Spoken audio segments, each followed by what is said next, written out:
Magandang araw! Nandito sa mini farm and of course, nagpipitas ng mangga. Ito yung aming mga kambing. Ayan, nangangain ng feeds.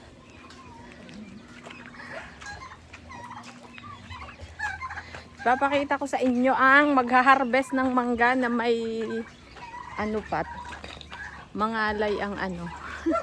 Ang pamingitas. Ay, nako, mali. Mali, sayang. Sabi ko pa naman, ang mangga ay quality, oh. Ayan. Ganito kalalaki ang mangga dito sa aming mini farm. Ayan. Isa pa lamang, pwede na siyang i-classified sa mga magagandang mangga na pangbenta. At marami pang mangga kay Tay Kubo. Marami pang mangga kaso maliliit.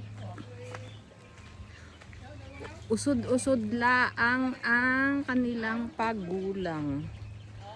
Ayan. Ang iba ay may bulaklak pa. Ayan. Ang kinuha namin ay yung mga mapapansin. Oh. Second harvest. Madaming puno dito. Ayan pa. Ang iba ay maliliit. Hi, Mystica. Ang iba ay malalaki na, hinog na. Ang iba ay nabulaklak pa. Hoy, dito madami. Ayan. Ang dami dito.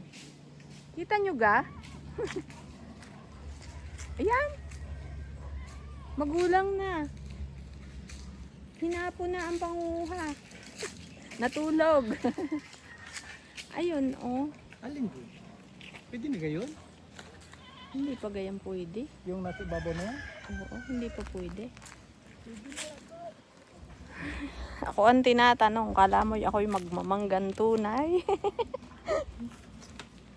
Ayun, nasa ibabaw. Pag hindi pwedeng pahinugin, gawing panuka ng isda.